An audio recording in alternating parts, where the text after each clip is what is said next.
Hello everyone. बहुत लोगों को एवरेज की दिक्कत आ रही है एक्टिवा 125 BS6 में। ऐसा क्यों हो रहा है? तो आइए कुछ पॉइंट्स पर नज़र डालते हैं। पहला है कि जब आप अपनी गाड़ी को चला रहे हैं तो जहाँ तक पॉसिबल हो सके आप उसे इको मोड में चलाइए। और हाँ, ध्यान में ये रखना है आपको कि आपका इको मोड ऑन होना चाहिए। ये मत सोचिए कि आपकी गाड़ी में इको मोड दिया हुआ है तो आपका इको मोड ऑन होगा, नहीं, वो ऑफ़ भी हो सकता है। तो इको मोड पे ध्यान दीजिए। इको मोड को ऑन करना, ऑफ़ करना मैं पहले ही अपनी वीडियो में बता चुका हूँ। तो इको मोड पे और हमेशा ट्राई कीजिए कि आप अपनी गाड़ी को अगर ड्राइव कर रहे हैं तो एक कांस्टेंट स्पीड पे। मानता हूँ कि स्पीड ब्रेकर आते हैं, पॉट होल्स आते हैं, सामने गाड़ी रहती है, पीछे गाड़ी रहती है, आप एक कांस्टेंट स्पीड को मेंटेन नहीं कर पाते। बट हाँ, जहाँ तक आपका ट्राई और बेस्ट, जहाँ तक आप ट्राई कर सकते हैं एक कांस्टेंट स्पीड पे चलाना, चलाइए। ठीक है। अब सेकंड में आ जाते हैं, सेकंड पॉइंट पे आ जाते हैं, तो वो है एक अच्छी क्वालिटी का फ्यूल डलवाइए अपनी गाड़ी पे। अब अच्छी क्वालिटी का फ्यूल आप पूछेंगे कि भाई पेट्रोल ही तो आता है, उसमें क्या अच्छी क्वालिटी का फ्यूल? नहीं होता है। ध्यान दिए होंगे जब आप गाड़ी पे पेट्रोल डलवाते हैं तो वहाँ पे डेंसिटी लिखा रहता है, डेंसिटी केजी पर मीटर क्यूब। आपने वहाँ ध्यान पे देखा होगा कि डेंसिटी लिखा होता है। तो ये समझ लीजिए जितना ज़्यादा डेंसिटी होगा उतने ज़्यादा क्वालिटी फ्यूल की अच्छी होगी।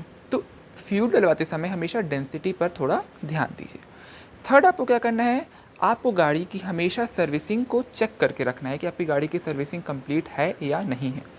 अगर गाड़ी सर्विसिंग मांग रही है तो गाड़ी की सर्विसिंग कराना बहुत ज़्यादा ज़रूरी हो चुका है। अगर गाड़ी की सर्विसिंग हो चुकी है, बेटर। अच्छा, अपना नेक्स्ट पॉइंट है वो ये है कि अपने इंजन ऑयल को रेगुलरली चेक करते रहें कि इंजन ऑयल आपका प्रॉपर तरीके से आपके इंजन को ल्यूब्रिकेट कर रहा है कि नहीं है।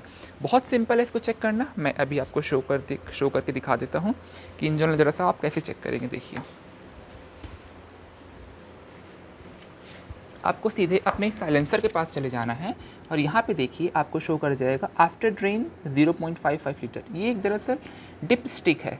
आप इसे ओपन करेंगे तो आपको अपने इंजन ऑयल का लेवल पता चल जाएगा और इंजन ऑयल की क्वालिटी भी पता चल जाती है।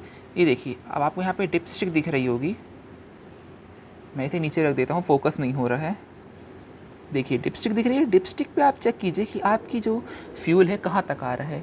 ये यहाँ तक आपका मैक्सिमम है, यहाँ तक आपका मिनिमम है। तो आपके बीच या से थोड़ा सा ऊपर होना चाहिए तो आपका फ्यूल परफेक्ट है। और फ्यूल चेक करते हैं, कहीं गाढ़ा तो ज़्यादा गाढ़ा हो जाएगा तो फ्यूल के आपको चेंज कराने का टाइम आ चुका है। और कुछ नहीं, इसको लगा दीजिए, लगाने के बाद हल्का सा टाइट कर दीजिए तो आपका डिपस्टिक जा चुकी है अंदर।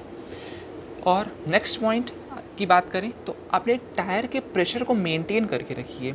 जितना पीएसआई नीडेड है आपके टायर्स को, उतनी पीएसआई अब डालिए, ना ओवर कीजिए ना ही कम कीजिए। तो मेन पीएसआई पे आपको, गाड़ी की पीएसआई पे ध्यान देना है कि टायर्स में कितनी हवा आपकी सही तरीके से आपको डलवानी है। ये नहीं कि आपने कम डलवा दी, ये नहीं कि आपने ज़्यादा डलवा दी, नहीं।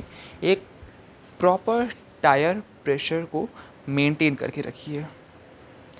नेक्स्ट पॉइंट की बात पे आते हैं तो अपनी गाड़ी को ज़्यादा देर तक धूप में मत रखिए। ठीक है ना?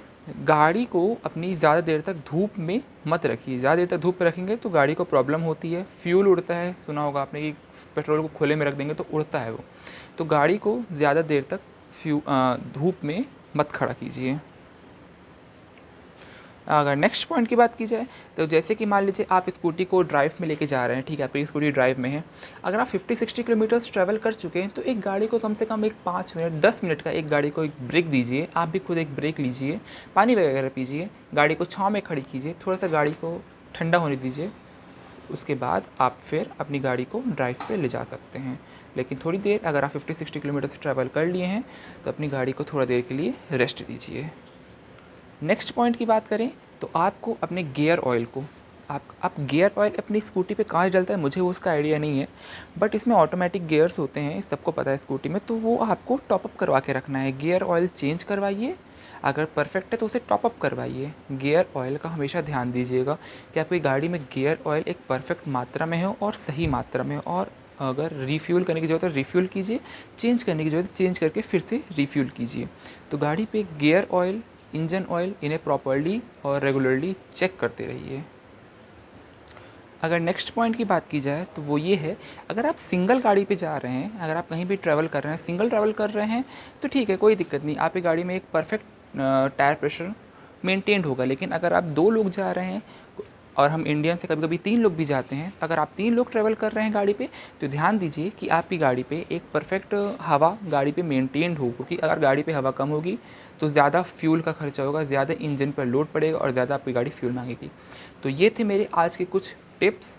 अगर आपकी गाड़ी एवरेज आपको सही प्रॉपर प्रोवाइड नहीं कर रही है, तो इन टिप्स को फॉलो कीजिए, शायद आपकी गाड़ी प्रॉपर एवरेज आपको देना शुरू कर दे। अगर आप मेरे चैनल पर नए हैं तो प्लीज़ मेरे चैनल को सब्सक्राइब कीजिएगा। Thank you so much, love you all guys.